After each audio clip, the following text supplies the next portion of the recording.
Hi, everybody. My name is John Kay. I'm here representing Quillette.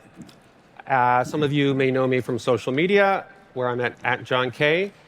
And I have the privilege right now to be speaking with Masih Alinejad. And if you want to know more about this incredible woman, please watch this.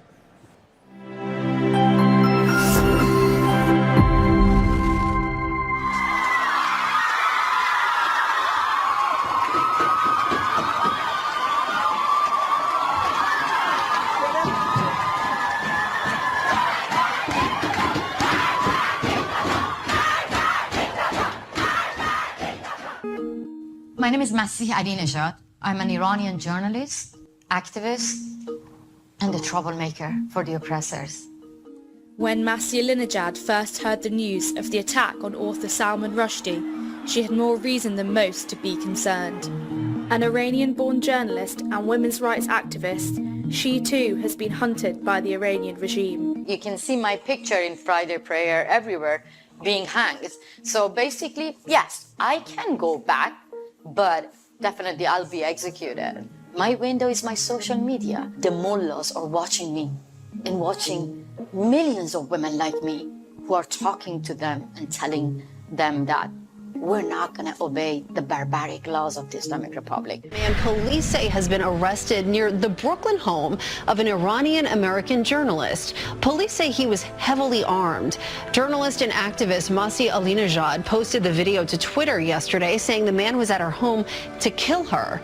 She was targeted in an alleged kidnapping plot last year after speaking out against the Iranian regime. Described by the New York Times as the woman whose hair frightens Iran, she founded a campaign against the compulsory hijab, which became the largest civil disobedience campaign in the country's history. Hijab is the most visible symbol of oppression against women.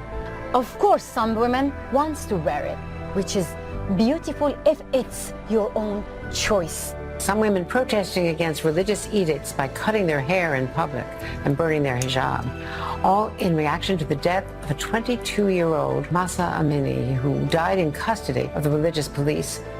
Mothers, fathers, they relate to her story. They say that it could have happened to their daughters, and they are right. She remains now a leader of the revolt against the Iranian dictatorship that has led to widespread protests over the death of Mahsa Amini, who was arrested by the morality police because they said her hijab did not cover every hair on her head. If you don't cover yourself, you receive lashes. You go to jail. You won't be able to get a job. You won't be able to exist, to live in your own country. Enough is enough. We want an end to this regime. Women have been pushing back compulsory hijab laws and all the anti-women laws in Iran. But this is the time that the movement gaining momentum. This is a women revolution. They are the warriors in the middle of the street, pushing back Taliban, pushing back the Islamic Republic. These are the true feminists. These are the true Rosa Parks of Iran and Afghanistan. These are the women of suffragists, risking their lives, facing guns and bullets. A woman from Afghanistan, from Kabul, sent me a video to show her solidarity. I told her, shall I blur your face? You know what was her response? She said, don't. This is what the Taliban is doing to us. This is what the Islamic Republic is doing to us. They want to make us invisible. And we are in the streets of Iran and Afghanistan together to take our visibility back. Don't blur my face. This compulsory hijab is like the Berlin Wall. Now, we're tearing this wall down and the Islamic Republic won't exist. This is the end of It's not about me. It's about Iranian brave women within the society, and all I do, I just give them a voice. Your voice is a threat to the autocracy. My voice is more powerful than their weapon. They follow me. I have only one message for them. Can I use your camera and talk to them? Please. Which camera? I know that they're listening to me. This one. I want to tell you, go to hell. I'm not scared of you. I have only one life. You can kill me, but you cannot kill the idea. The idea is just fighting for freedom and dignity.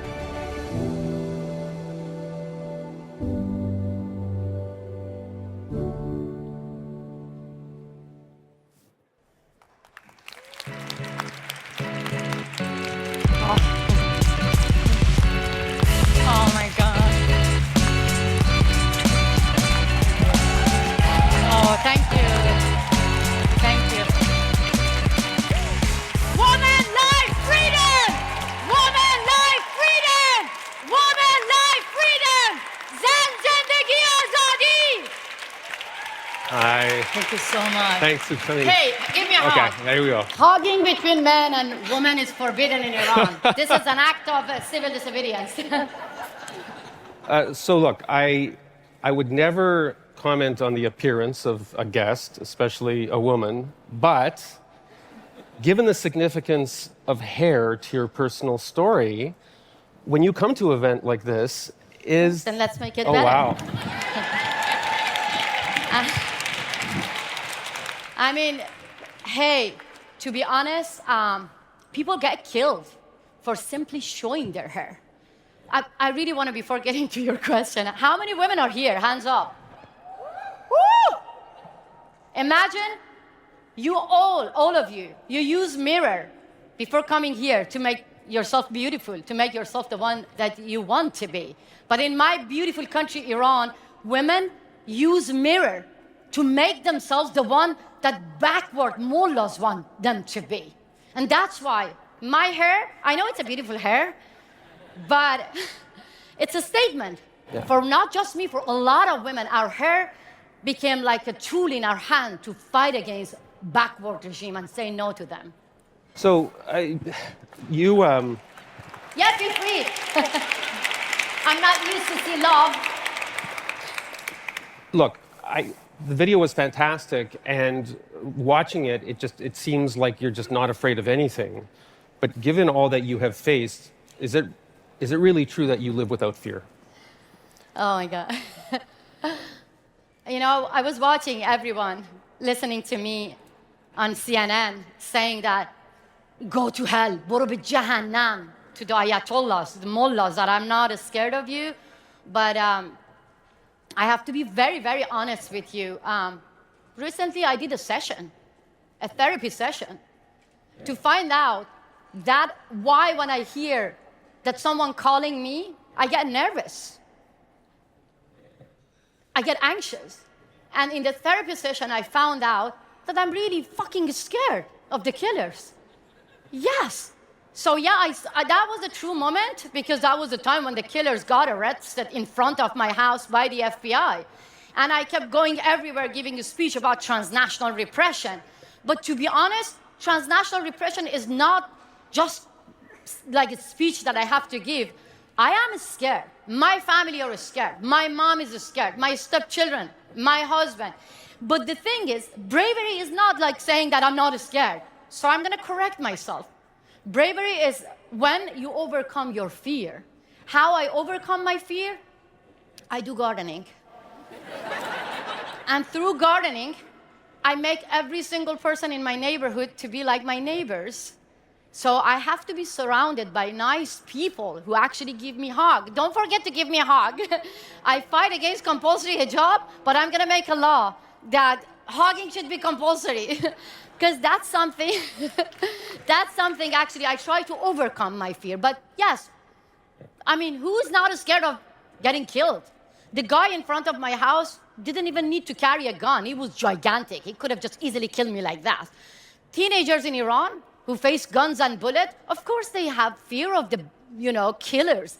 But they go to the streets because they know that freedom is not free. So my heroes are the women of Iran. So I learn from them.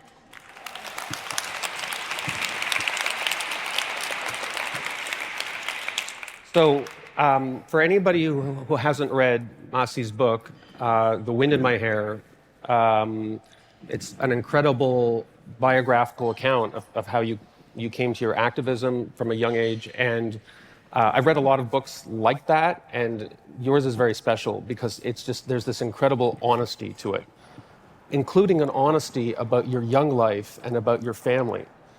I want to ask you about that aspect of it, because I think you had the courage to be honest about giving a nuanced description of them.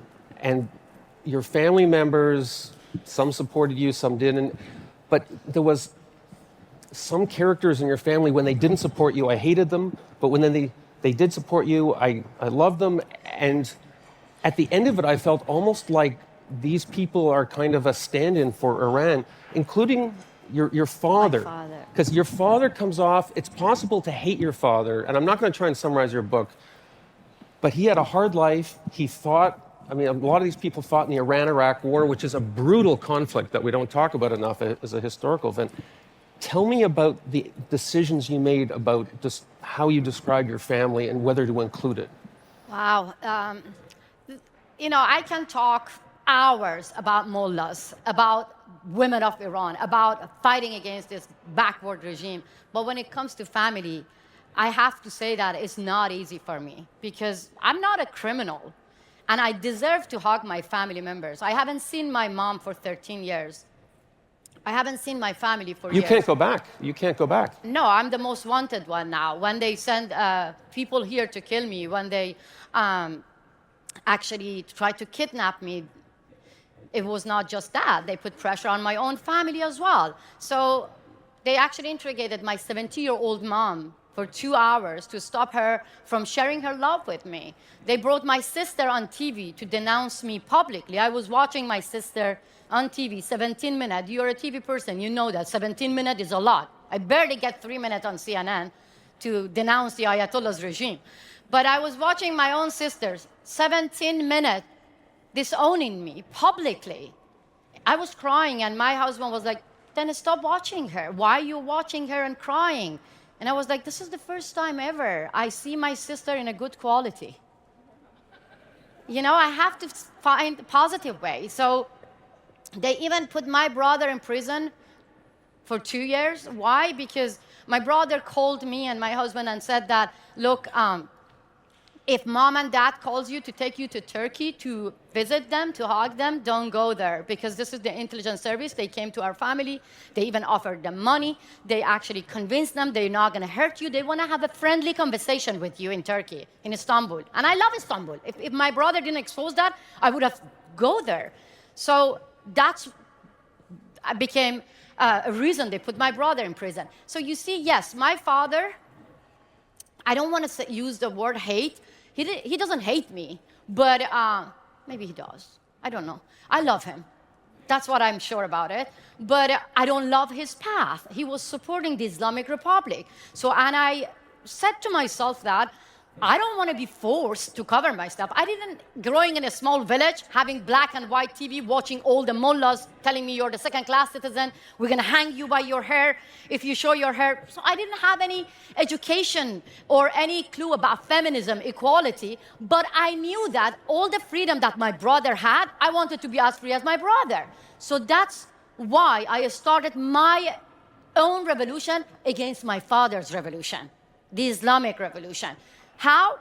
Like every single right, just running in a village without headscarf, riding a bicycle, jumping in a river, swimming, singing, dancing, playing with boys, going to stadiums. Every single act, which my brother was allowed to do it, I was not allowed. Inside my house, even the kitchen was designed for men. How? Like the sink was shorter than, was very short because I was shorter than my brother. My mom was shorter than my father. But believe me, we were working really hard as my father and my brother in the farm. But as soon as we get back home, we had to spend time in the kitchen. So I found that's not fair. And I said to my brother, you have to wash the dishes as well. So, and he was like, but the sink is very short. So I found a chair, I put the chair and said, sit down and wash the dishes. So that's how I started my own revolution, from my family's kitchen to stand up against my father and the norms in the village. But your descriptions of village life, and this is far away from Tehran, this is in the northern part of the country. As I was reading it made me realize how ignorant I am of Iran, that the village life itself was very conservative, the obsession with family honor, because every time you got into trouble, the first thing they said is, this will disgrace us. Now I can't put my head in public. And then you went to Tehran eventually, but what was interesting about your book is it's a tale of two exiles. Yeah. The first was an exile from the small village to Tehran, which maybe at the time you thought, this is my liberation, but then you realized you needed a second liberation. Can you educate us about this difference between these two Irans, and would the Ayatollahs, would they exist without the conservative village base if That's life was... a very good way at looking at, yes, I've been forced to live in exile. It's like multiple times. You're right. And I think that's why the Islamic Republic, the mullahs, they really hate me, because I'm coming from working class. And you spoke their language. You knew the language. I know their language. I was the one having hope of reforming that regime. I was the one actually voting for this regime, like putting the headscarf on and citing Quran and everything. So that's why they hate me, because I can mobilize people in my village as well. When you were in elementary school, didn't they elected you to do a Quranic reading? I know. But then you screwed everything up because you... I did. You know why? You read a romantic poem instead. Because Iranian women are really good at doing something when you tell them not to do. So I remember that. I even actually used that when I was meeting the former president of the Islamic Republic. Khatami was known as reformist. I don't know what they wanted to reform. For 40 years, we haven't seen even the music instrument in TV.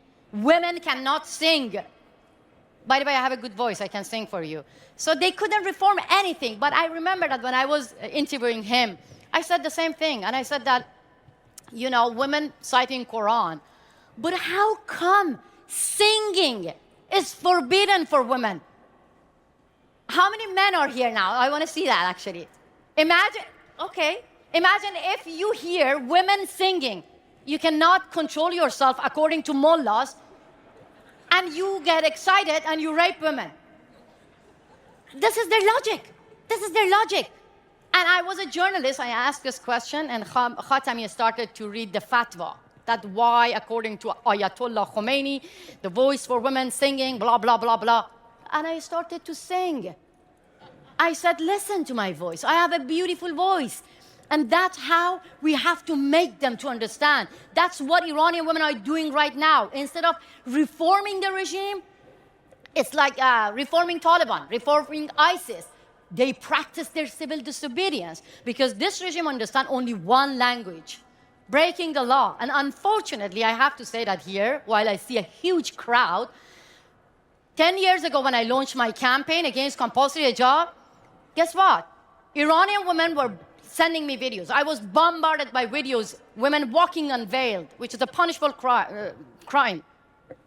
But Western leaders, my Western sisters, especially female politicians, they were educating me about my culture. They were saying that, you know, hijab is part of your culture. We don't want to touch this issue. You know, this is the law of the land. Slavery used to be legal. If no one objected against slavery, nowadays slavery could have been with us. Culture is flexible. It's not written on a stone. Women sacrifice their lives years and years to change bad culture.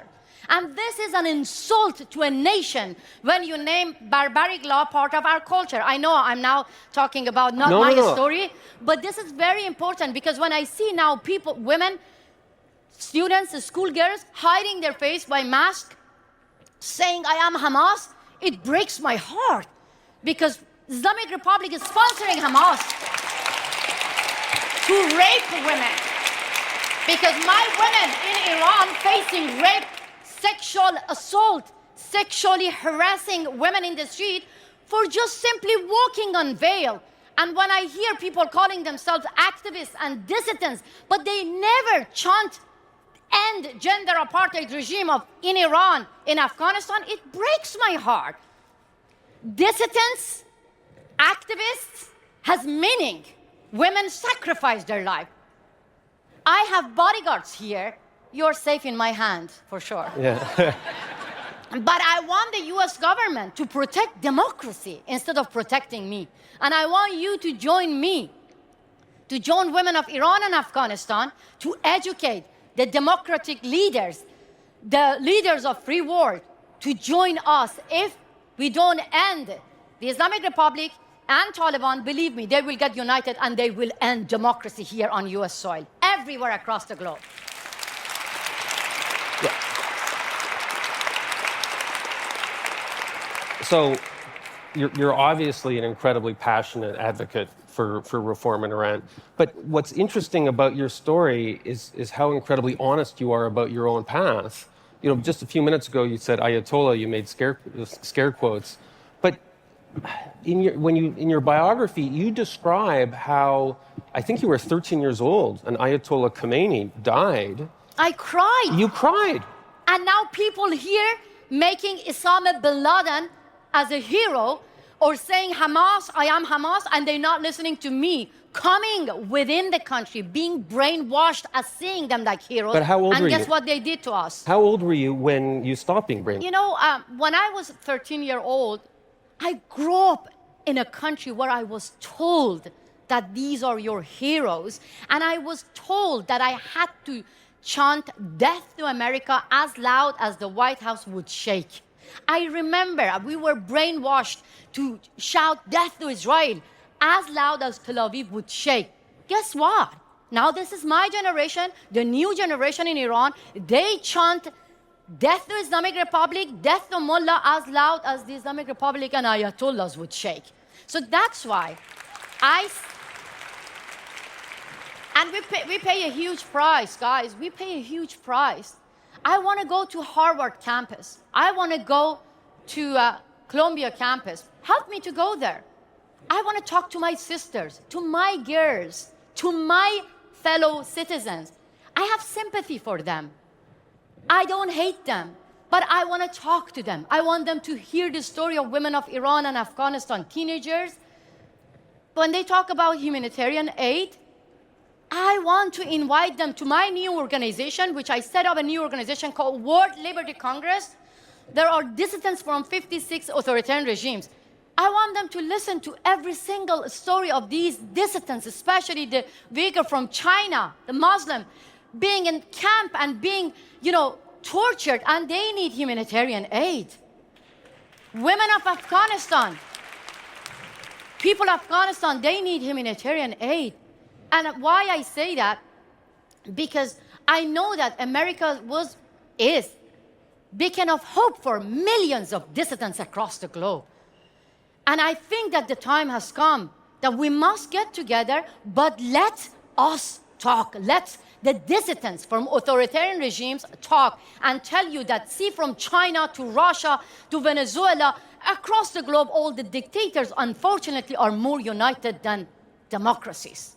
And that's why democracy is in recession. So, I've had the privilege of... I know you wanted me to tell my stories. You know what? But I carry the stories of a lot of dissidents, you know? Yeah, no, I've already lied. I'm just strapping on and hanging on. Thank you. Yeah, I love this gentleman. Yeah, I'm the real hero. Sorry. Can I ask you a question about the Iranian diaspora here in the United States? Because sometimes you see diaspora communities have different attitudes toward critics of the regime. An example, in Canada, where I come from, you have Chinese people who hate it when you criticize communist China, and others who are extremely supportive. So there's kind of like a battle within the community over how vocal you should be about that. May I ask, what is your relationship with the Iranian diaspora here in the United States, and are they united against the regime? To be honest, dictators are really good only at one thing, dividing their own oppositions. So we are not different than Venezuelan opposition, who actually managed to take their embassy back from the dictators, Maduro, who were actually successful to make the EU, the US government, to recognize the opposition. So what happened? Now they are divided as well. They lost the embassies. All over the world, when you see the Syrian opposition, Russian opposition, the Islamic Republic does the same. Dictators, they have a playbook. They follow the same path, spreading fake information, misinformation, using technology that they ban their own people from using Twitter, social media, but the dictators are using the same platform to divide their opposition. So what I do and what I hope is we have to get together, because this is the only way, not only among our own opposition, all the opposition and dissidents across the globe. We have to learn from Putin, Khamenei, dictator from China, everywhere, to be as united as them. So that's why actually recently we created the new organization to go through all the tactics that they are using. One of them is transnational repression that I told you. All of them are doing the same thing to their own dissidents. My story is like the same story of the Russian activists, China's activists. So when I hear to their stories of the political prisoners, the exact same thing that I hear from other authoritarian regimes. So that's why I believe not only Iranian opposition must be united, which I think after 40 years, finally, we were united this time after the brutal murder of Mahsa Amini in the hands of morality police. Finally, we got united. But I think we need to work on that and learn from dictators. When it comes to end authoritarian regimes, we must be more united. Okay. One thing that I feel maybe you don't get enough credit for is I'm on stage with an incredible activist, but I'm also on stage with an incredible reporter, because what made you so famous in Iran was essentially conventional investigative reporting. I mean, the stories you broke in Iran as a reporter, as a journalist, were essentially corruption stories. These were stories about lawmakers, saying, oh, I'm so poor, I don't get any money. But in fact, you disclosed that they were getting all these extra payments.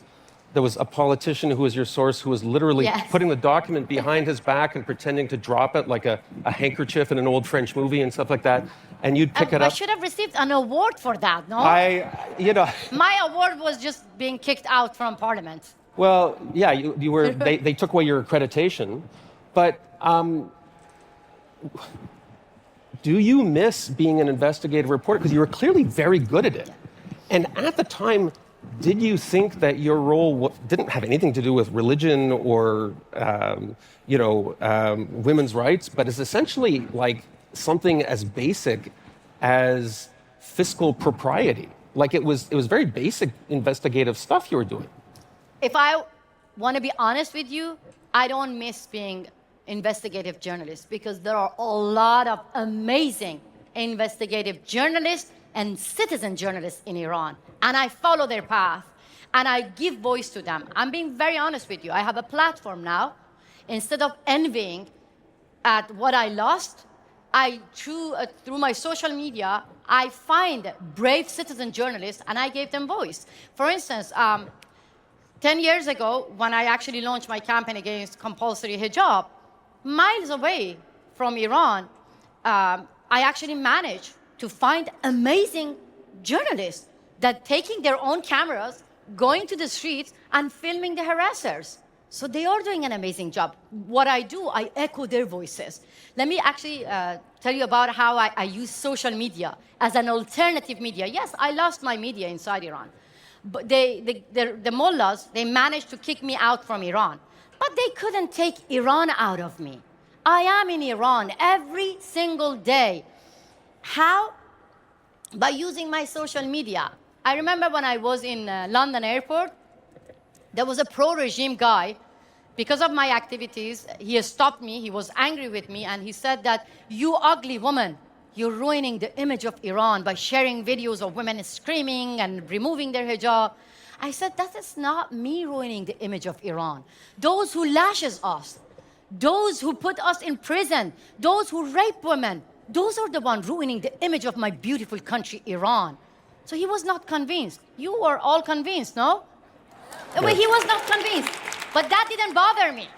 That didn't bother me. What bothered me, he called me ugly woman. Because I know that's what they use against women. If they want to patronize you, they call you ugly. First of all, I know that I'm the most beautiful woman in the eyes of my son, in the eyes of my mom, in the eyes of my husband, in the eyes of my friends. So I went after, thank you. I went after the man, the harasser. I used my camera, my mobile, and I said, repeat yourself. What you said, I want to hear, repeat yourself. He couldn't. So I won the battle.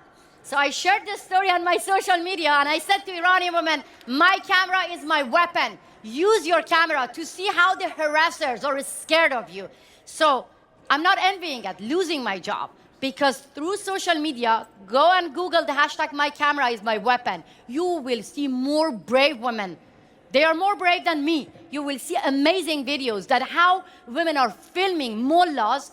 The mullahs are running away from them. You will see how citizen journalists exposing the corruption.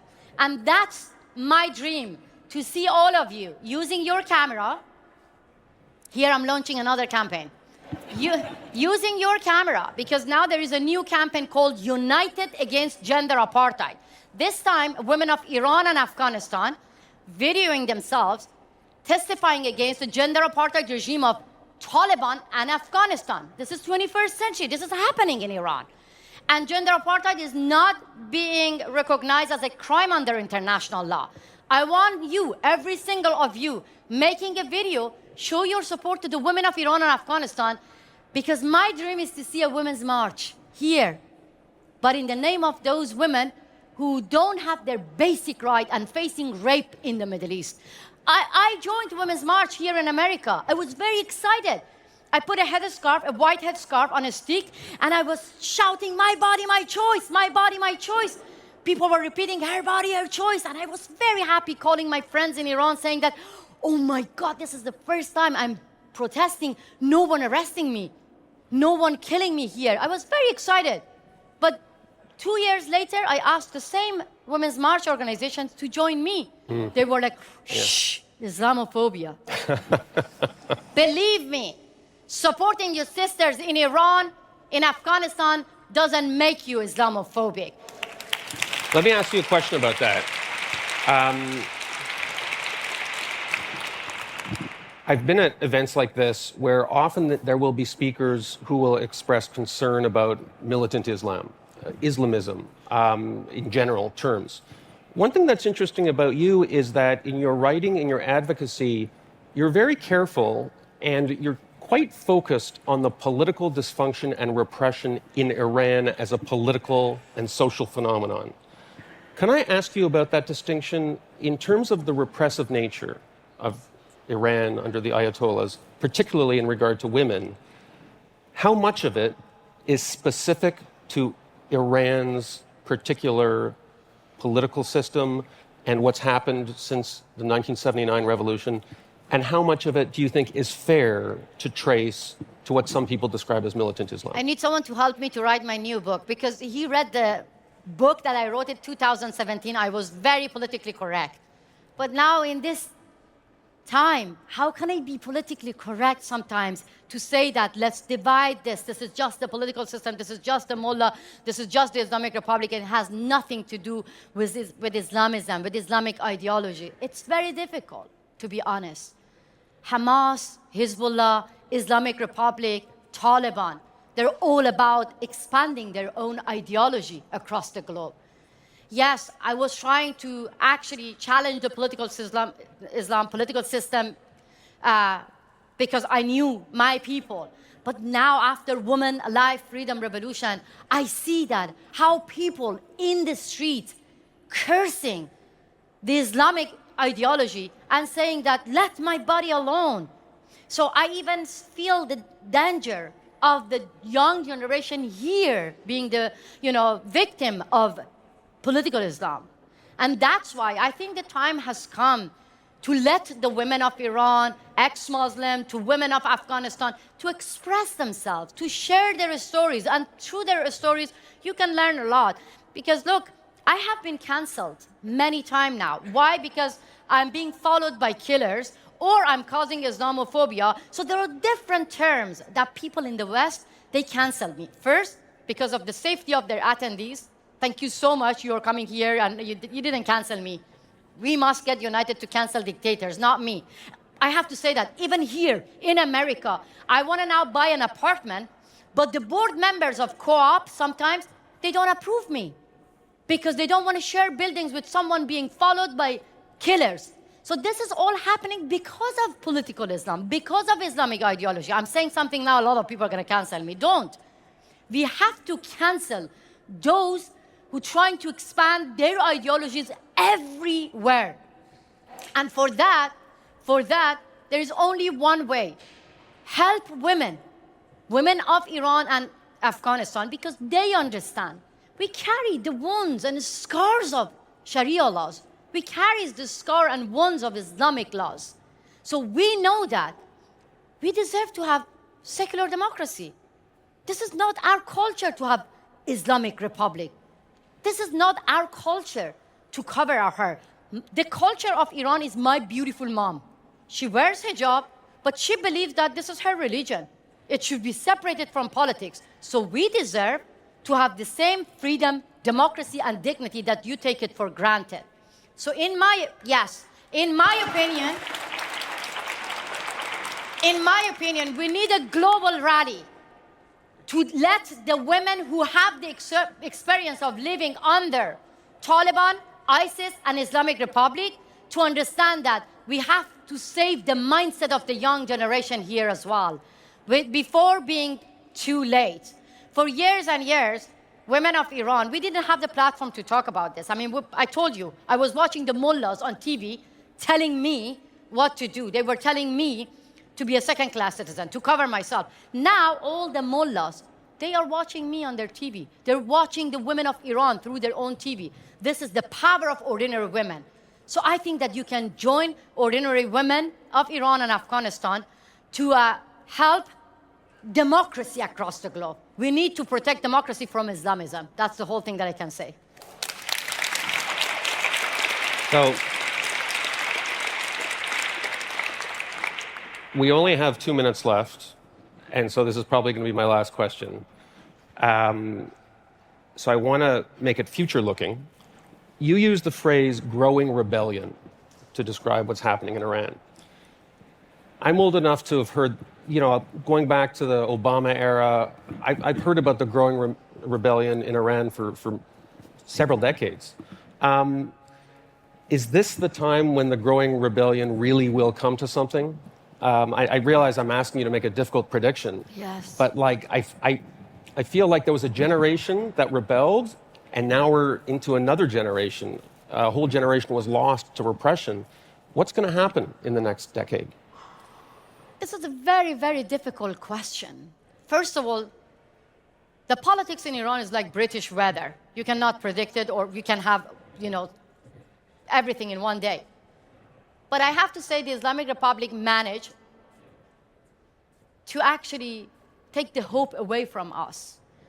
I want to actually tell you the statement that I read through the social media of women who are being blinded by the Revolutionary Guards. They all have one eye.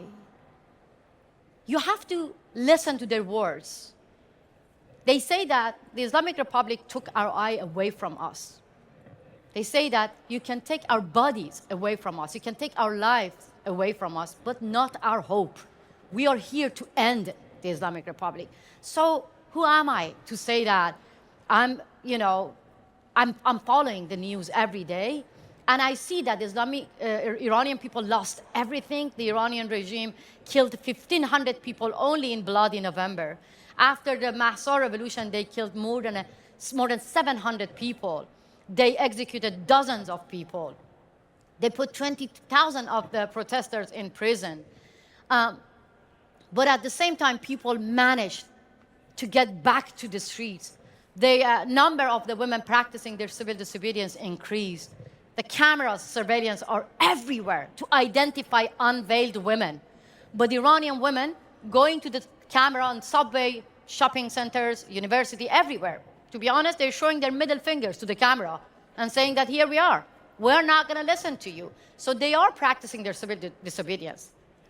These are the good news. But the bad news, I don't think that there is a powerful leadership in the West to do something. And I don't believe that Iranian people themselves or women of Afghanistan themselves, they can handle to deal with these killers with guns and bullets. This is modern revolution, and we need to all get together. We cannot say this is an internal matter, we don't want to interfere. No. While Iranian people managed to shake the regime, when the US government hand out billions of dollars to the same regime, that's called interfering. When women of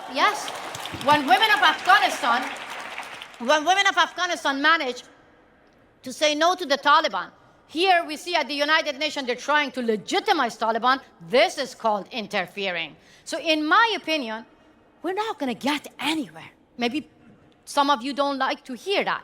But don't get me wrong. I don't want the Western leaders to save us. I want them to stop saving our killers. That's all I want. And I want to leave this with having a simple demand. I want you to go to your social media and check the hashtag United Against Gender Apartheid. Check the hashtag Women Life Freedom and find the way that you can help them. Maybe you have resources you can help them. Maybe your university professors, you can allow them to express themselves. Maybe you are journalists or ordinary people. You can do a lot. Don't wait for a hero. Even I myself, I cannot do it on my own. Only together we will win this battle. So that's why I want to ask you, do not turn a blind eye and don't look at dissidents like me. Without you, I am nobody. I am nothing. So support us. Support the dissidents who sacrificed their life to end barbaric regime. I know that Americans have a famous saying, what happened in Vegas stays in Vegas. But what happened in the Middle East is not going to stay in the Middle East. It's going to infect the rest of the world. Thank you so much. Thank you so much. Thank that was you. amazing. Of course. Thank you really so much. good. I appreciate it. Thank you. Thank you. Thank you. Thank you.